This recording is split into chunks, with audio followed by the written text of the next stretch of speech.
Neo-Latin. Those of you who've never heard the term Neo-Latin may be forgiven for thinking it's a new South American dance craze. If you're puzzled when I tell you it has something to do with the language of Romans, take heart. Over the years, many classes who have confessed they are not really sure what it is either. Some have assumed that they are so-called late Latin, written at the end of the Roman Empire. Others have supposed it must have something to do with the Middle Ages. Or perhaps it's that pseudo-Latin which my 5 and 7-year-old boys seem to have gleaned from the Harry Potter books, useful for spells and curses that they zip one another with makeshift paper ash ones. No, in fact, Neo-Latin is more or less the same as the Latin that was written in the ancient world, Classical Latin. So, what's so new about it?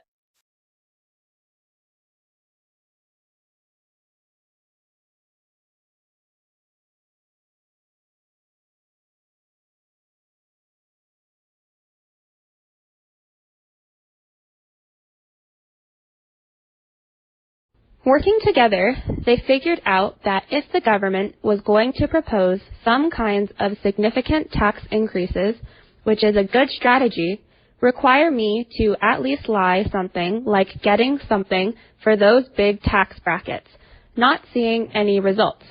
So the result of that was in the package of legislation that included the tax increases. There was awesome information to have significant expansion of coverage families where they can buy into their private insurance.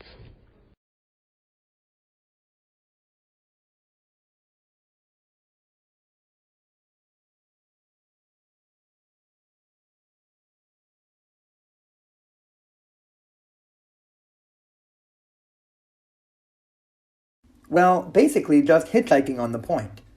If you look at the customers at the Wall Street Journal, the basically financial news, financial people here are people who rely on sound, valid, and tallied data to make investment decisions. They look at things and track trends in the industry, worrying about things like profit maximization.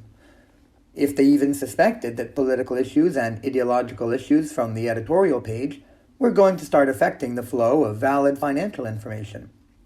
If they even thought that ideological issues were going to affect their ability to understand investments and make sound decisions, they get very upset.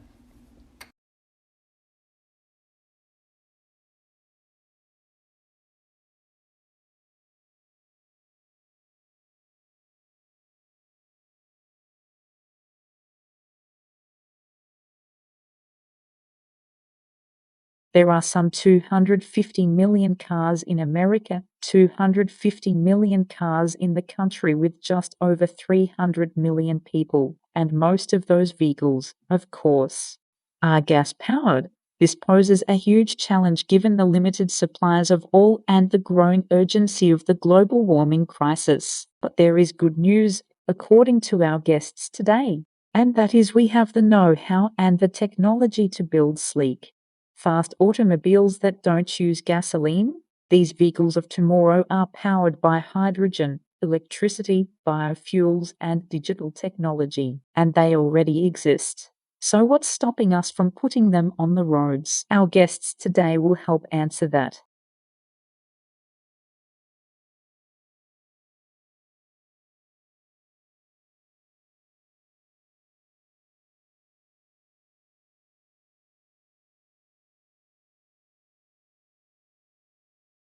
Human capacity to imagine, to be creative, to hope and dream, to infuse the world with meanings, and to cast our aspirations far and wide. Limited neither by personal experience nor material reality. Believing is a commitment, an investment, a devotion to possibilities. Beliefs permeate neurobiologies, bodies and ecologies acting as dynamic agents in evolutionary processes. The human capacity for belief, the specifics of belief, and our diverse belief systems shape, structure, and alter our daily lives, our societies, and the world around us.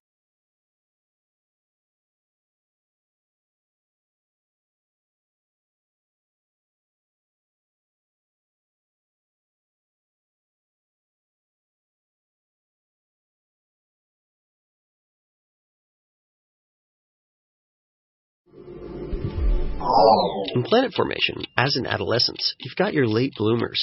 Such is the case for a nearby star called TW Hydra. At some 3 million to 10 million years of age, it's relatively old for a young star. That is, TW Hydra formed much more recently than our Sun, but is past the point at which most fledgling stars are still encircled by a massive disk of gas and dust, the stuff of planet formation. But a new analysis shows that TW Hydra retains a surprisingly hefty circumstellar disk, implying that the star could still be forming giant planets. The study appears in the journal Nature. Researchers from the US, Germany, and the Netherlands pointed the European Space Agency's orbiting Herschel Space Observatory at TW Hydra to investigate the star's disk. They detected levels of a heavy hydrogen molecule called hydrogen deuteride. From that measurement, they were able to estimate the abundance of ordinary hydrogen, which makes up the bulk of the disk. The result?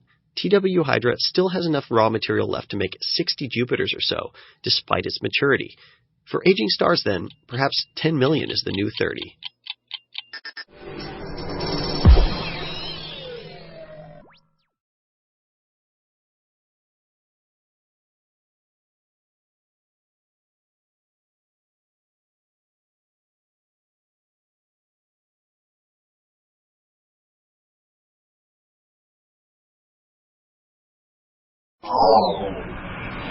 Kids today may be more familiar with the sound of a rushing highway than a rushing river. But imagine that the internal combustion engine could be set aside and we could design the soundscape of our future.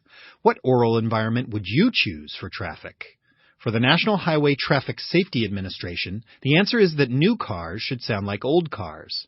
Hybrid and electric vehicles can be so quiet that people outside the vehicle can't hear them. So these two quiet cars will be required to sound something like this. The Obama administration wants 1 million electric vehicles on the road by 2015. Slow sales of cars like the Chevy Volt and Tesla Model S may keep that number from being reached, but there are still hundreds of thousands of EVs and hybrids on the road today. It's hoped that the new rule will help prevent thousands of pedestrian and cyclist deaths. But the rule also hews to a possibly outdated tradition, like people who set their cell phone ringtone to sound like an old rotary phone. And it's wasting a chance to reimagine what our cars, roads, and even cities could sound like.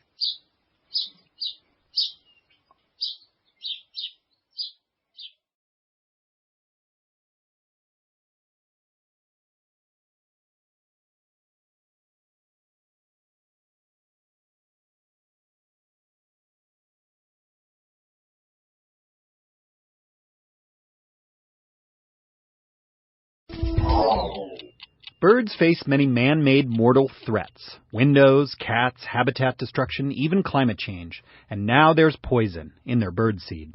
You see, the Scott's Miracle-Gro company had been in the habit of applying banned pesticides to its wild bird food products. In particular, the company applied a chemical known as Storeside 2 to its bird food, despite a warning label for that product that reads, quote, "Storeside 2 is extremely toxic to fish and toxic to birds and other wildlife." Why add a compound toxic to birds to food meant to be eaten by birds? Because Scott didn't want bugs infesting its bird food during storage. By the time Scott stopped adding the pesticide in March 2008, the company had sold some 70 million bags of adulterated bird food. The company also submitted false documents to the U.S. Environmental Protection Agency, distributed pesticides with misleading labels, and distributed illegal pesticides. As a result, the EPA slapped the company with a $12.5 million in criminal fines and civil penalties. So when you put out new birdseed this winter, at least you won't be inadvertently poisoning any chirpers. Oh, and keep those cats inside, too.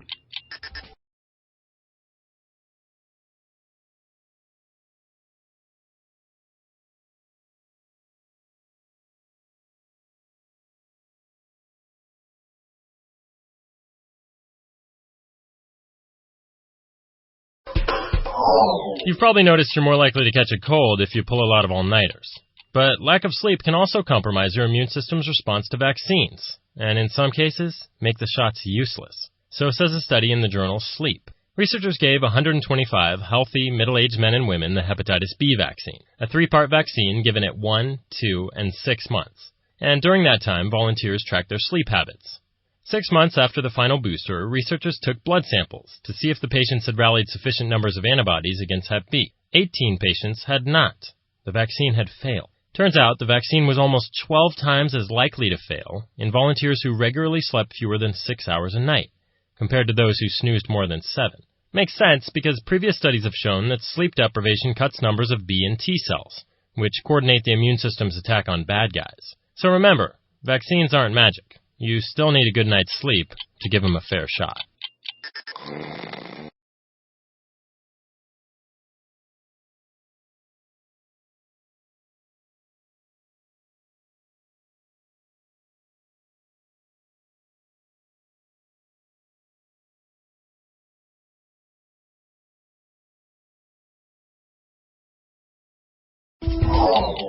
Presidential hopeful Mitt Romney pledged to achieve North American energy independence by 2020 this week. That's a presidential move, because every president since Richard Nixon has pledged some version of the same thing, including Romney's opponent, President Barack Obama.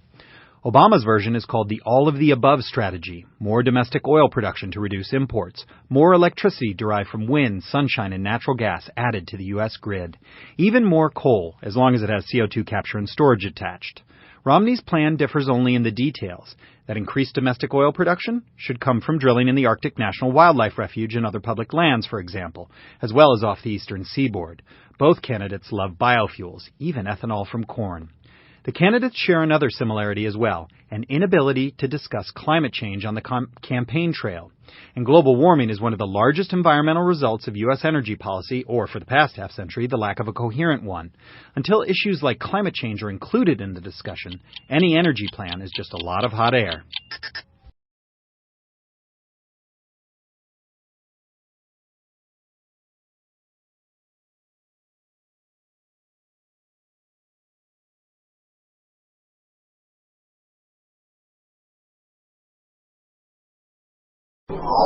Touchdown confirmed. We're safe on Mars.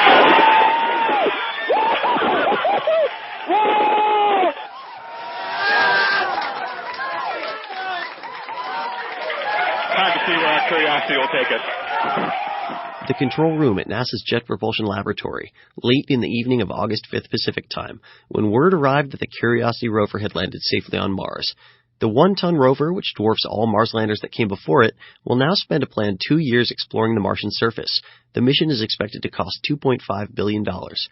Curiosity's task is to investigate the inside of Gale Crater, where a giant mound of sedimentary deposits may provide evidence of a wetter, possibly habitable Mars billions of years ago.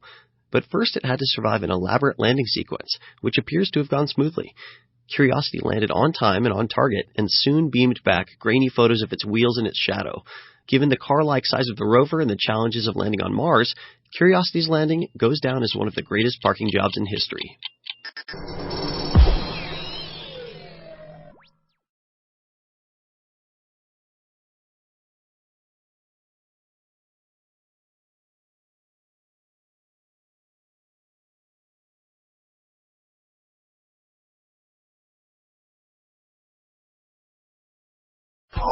The London Olympics are about to begin, and spectators will again be riveted by feats that would have been impossible when the modern Olympics began in 1896. Jaw-dropping records are attainable in part because of advances in material science. New materials have led to equipment like super light and strong vaulting poles and bathing suits that improve the flow of bodies in water. Such developments are detailed in a series of articles in the journal Nature Materials. The scientists say other advances are afoot that build sensors into athletes' clothing for instance, measuring performance in training, or protective gear that repairs itself when damaged. And advances in material science can help Olympians internally as well. Elite athletes may tear cartilage or break bones, but cartilage doesn't have enough blood and cells to mend well, and sometimes bones just can't naturally bridge the break. So scientists are homing in on the best combinations of biocompatible materials, along with growth factors and other compounds, as well as implanted cells and proteins, to help mend what have been until now nearly intractable injuries, so that world-class athletes can push the limits of sports and science.